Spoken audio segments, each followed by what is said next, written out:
Bueno, en esta última parte de la unidad 5 vamos a hacer un estudio muy elemental sobre formas cuadráticas. Las formas cuadráticas son un tipo de función. Comenzamos hablando de formas cuadráticas de dos variables o formas cuadráticas en R2. Una forma cuadrática en R2 es toda función Q de R2 a los reales que tiene esta forma, definida de esta manera. Lo que tenemos en el segundo miembro, como expresión algebraica, es un polinomio de segundo grado en las variables x e y. Y además un polinomio homogéneo, porque los tres términos tienen grado 2. Es un polinomio homogéneo de segundo grado en las variables x e y.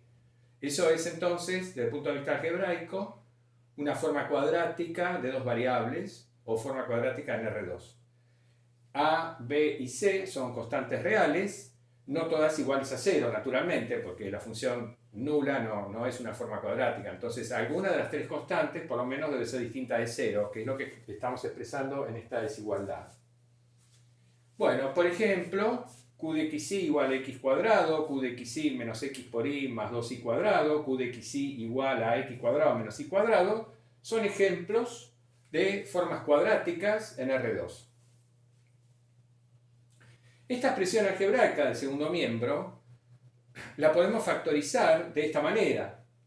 Es fácil ver que si consideramos esta matriz simétrica con los coeficientes a, b y c que aparecen en la forma cuadrática, formamos esta matriz simétrica, entonces este triple producto matricial nos conduce a esta expresión algebraica al efectuar la cuenta.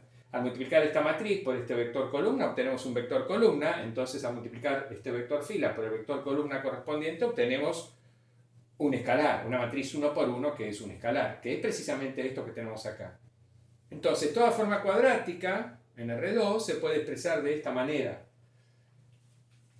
Es decir, para todo vector B en R2, Q en B es el vector B traspuesto, es decir, puesto como vector fila, por A por B.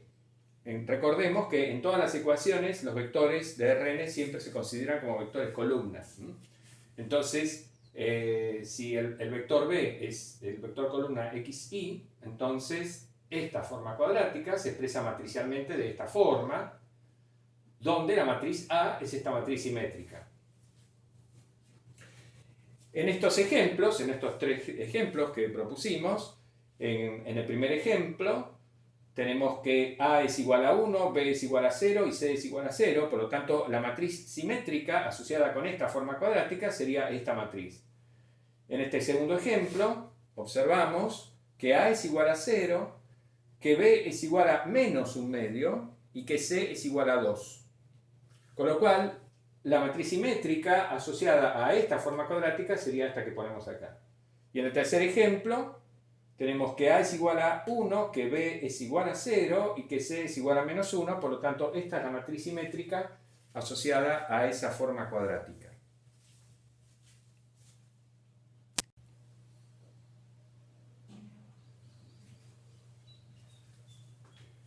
Bueno, y una forma cuadrática en R3 o forma cuadrática de tres variables va a ser una función Q de R3 a los reales que va a tener esta forma.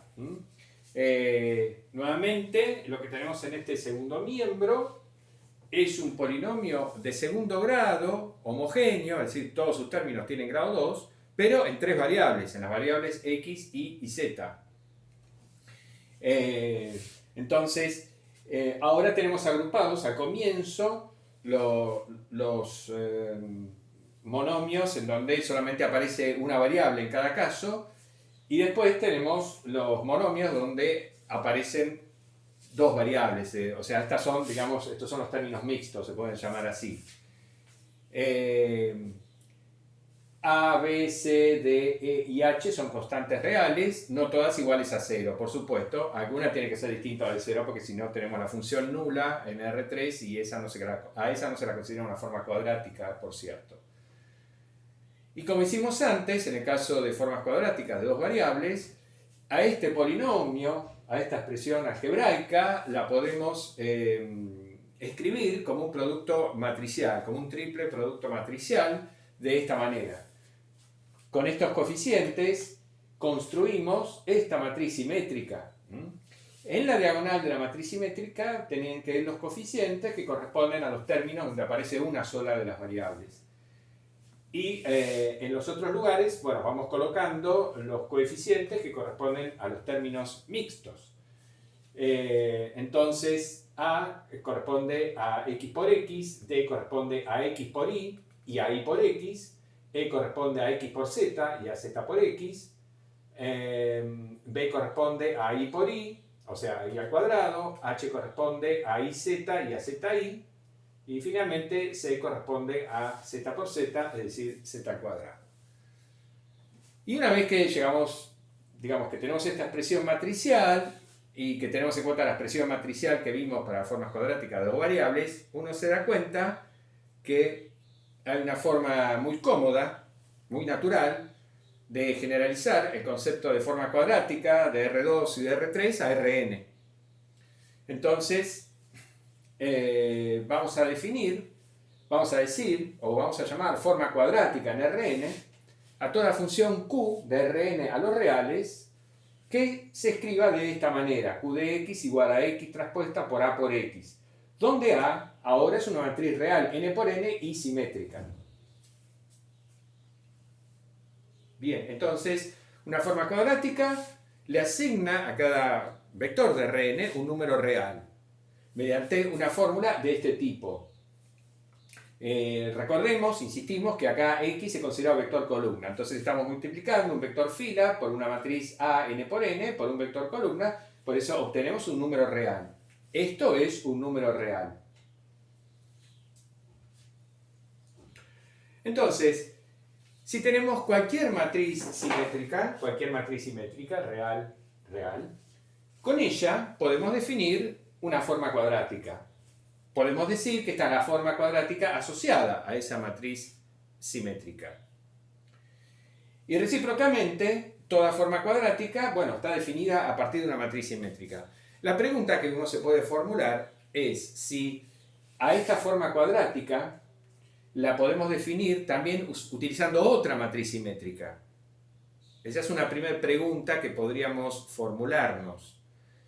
Es decir, nosotros estamos definiendo a una forma cuadrática como una función q que se define de esta manera, digamos que tiene esta expresión, donde A es una cierta matriz simétrica.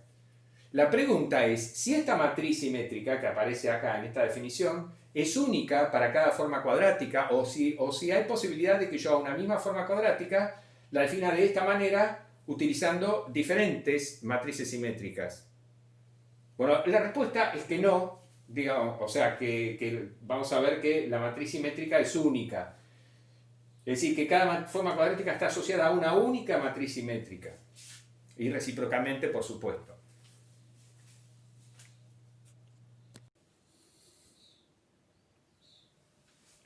Bueno, para mostrar que la matriz simétrica A, que define a una forma cuadrática, es única, vamos a ver primero cómo se comporta una forma cuadrática cuando la evaluamos en una suma de dos vectores. Consideremos entonces una forma cuadrática en Rn y vamos a llamar a sub i j minúscula a los coeficientes de la matriz A. Cada vez que escribamos esto, o digamos que es una forma cuadrática, se va a sobreentender que A es una matriz simétrica, ¿no? Bien. Entonces, ¿qué pasa cuando evaluamos Q en la suma de dos vectores? Bueno, por definición, Q evaluado en x más y es x más y traspuesto por A por x más y. Como la traspuesta de una suma de dos matrices, en general, es la suma de las traspuestas, entonces distribuimos la transposición en x e y. Entonces nos queda x traspuesta más y traspuesta por este vector columna. A este vector columna lo distribuimos en la suma y entonces obtenemos esto que tenemos acá. Ahora, a su vez, en este primer término, distribuimos x traspuesta por a por x más x traspuesta por a por y. Nos va a quedar. Pero x traspuesta por a por x es q en x, por supuesto, por definición de q.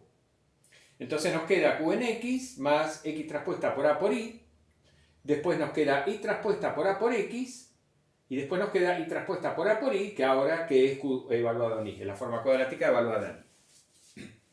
Bueno, pero estos dos términos que están en el medio son iguales. ¿Por qué? Bueno, se trata de dos números reales. Entonces, obviamente, toda matriz 1 por 1 es simétrica. Entonces quiere decir que esto es igual a su traspuesto. Digamos, si yo a este número real lo transpongo, obtengo lo mismo. Pero cuando yo transpongo acá, ¿qué me queda? Me queda x traspuesta por a traspuesta por y. Pero A es una matriz simétrica, entonces A traspuesta es igual a A. Entonces al transponer acá me queda x traspuesta por A por y. Es decir, me queda esto. Entonces, estos dos términos son iguales, por eso directamente escribimos así. Entonces, en definitiva, una forma cuadrática Q evaluada en x más y es igual a Q evaluada en x más el doble producto de x traspuesta por A por y más la forma cuadrática evaluada en y. Entonces, esta es la forma, cómo se comporta la forma cuadrática Q cuando la evaluamos en una suma de dos vectores. Ciertamente, entonces, una forma cuadrática no se comporta linealmente, ¿no? La forma cuadrática en x más y no es la forma cuadrática en x más la forma cuadrática en y, ¿no? Aparece en el medio este término que estropea la linealidad. Bien. Y también veamos cómo, ya que estamos, cómo transforma Q al producto de un escalar por un vector. Bueno, de la definición de Q es inmediato ver que el escalar va a salir afuera de la forma cuadrática, pero elevado al cuadrado, porque vamos a tener alfa por x acá, bueno, entonces va a salir alfa, pero elevado al cuadrado. Bien, entonces acá tenemos el comportamiento de una forma cuadrática sobre una suma de vectores o sobre un escalar por un vector. Ahora, si consideramos a la base canónica de NRN, si E sub 1, sub 2, E sub n son los versores de la base canónica en NRN, ¿qué pasa cuando evaluamos Q en E sub i más E sub j? Tomamos dos de estos cualesquiera, el versor E sub i, el versor E sub j, y evaluamos Q en la suma de ellos. ¿Qué vamos a obtener?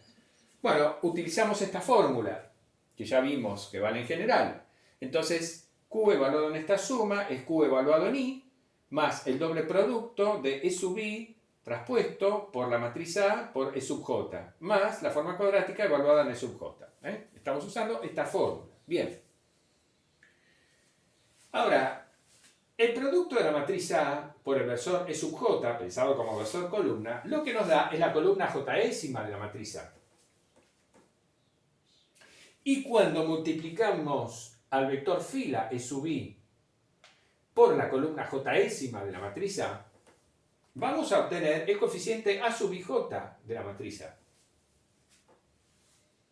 Con lo cual, la forma cuadrática Q evaluada en E sub i más E sub j es igual a esta expresión que tenemos acá. Y eso vale para cualquier i, para cualquier j, entre 1 y n.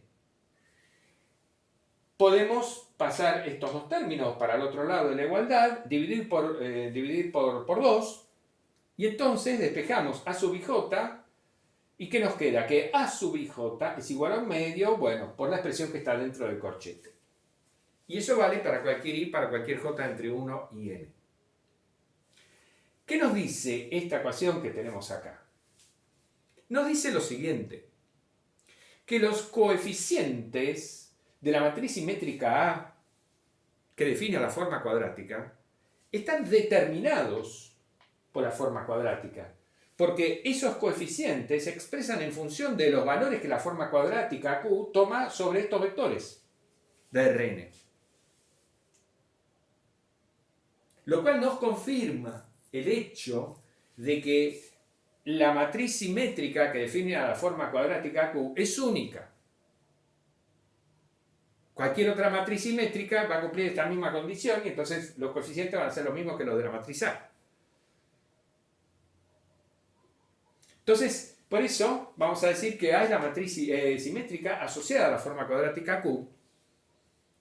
Y a continuación vamos a ver cuál es la expresión desarrollada de una forma cuadrática en Rn. Nosotros comenzamos nuestra exposición con formas cuadráticas en R2, expresadas como un polinomio de segundo grado en x e y. Después vimos formas cuadráticas en R3, expresadas como un polinomio de segundo grado en x y z, homogéneo. Y ahora vamos a desarrollar en general esta expresión, este producto, triple producto matricial, para ver cómo nos queda una forma cuadrática de n variables expresada algebraicamente, es decir, como un polinomio de segundo grado en las variables x1, x2, xn.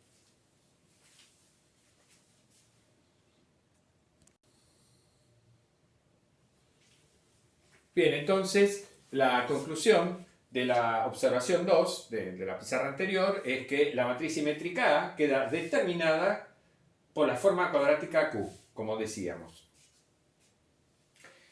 Y como anunciamos, vamos a ver ahora cómo nos queda la expresión escalar o la expresión desarrollada de esta forma cuadrática en Rn.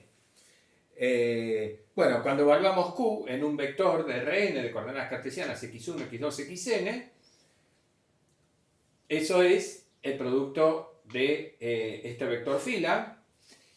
Y después, por este vector columna A por X, acá ya hemos efectuado el producto de la matriz A por el vector X, por el vector columna X1 o XN. El producto de la matriz A por el vector columna X1 XN es este vector columna. En el primer lugar, lo que estamos haciendo es multiplicar la primera fila de la matriz A por X, por lo tanto es lo que tenemos acá.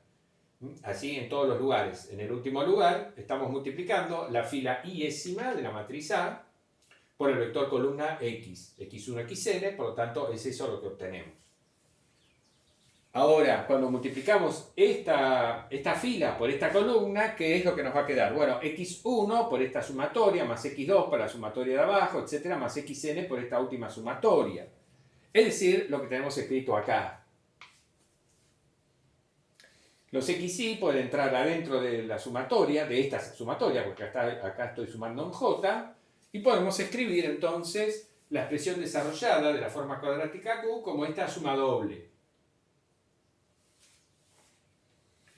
Ahora, en esta suma doble lo que estamos haciendo es, bueno, estamos sumando un total de n por n términos, n al cuadrado términos. Sin embargo, sabemos que como la matriz A es simétrica, acá no son todos los términos distintos. Podemos descomponer esta suma eligiendo primero aquellos términos que corresponden al caso en que I es igual a J. ¿Qué es lo que estamos haciendo acá? De esos n cuadrados términos, bueno, ponemos al comienzo aquellos que corresponden al caso en que I es igual a J. Entonces nos queda A sub II xy por xy, es decir, a sub i por xy al cuadrado, con i variando de 1 hasta n. Entonces, así ponemos al comienzo los términos en donde aparece una sola variable. Y después, lo que nos quedaría sería toda la suma doble sobre ij con i distinto de j. Pero como la matriz A es simétrica, los términos, los coeficientes que están por encima de la diagonal son los mismos que están por debajo de la diagonal. Entonces lo que hacemos es escribir únicamente los términos que corresponden a los coeficientes de la matriz A que están por encima de la diagonal. Entonces tomamos la suma sobre todos los pares ij con i menor estricto a j. No con i distinto de j, sino con i menor a j. Y multiplicamos por 2, justamente porque los términos que están por debajo de la diagonal son los mismos. Entonces, esta expresión que estamos escribiendo acá es finalmente la forma usual de la expresión desarrollada de una forma cuadrática en n variables. Así fue como escribimos el ejemplo de, la forma cuadrática en x y z, que pusimos al comienzo los términos con x cuadrado, y cuadrado, z cuadrado, y después los términos duplicados, x por y, x por z e y por z.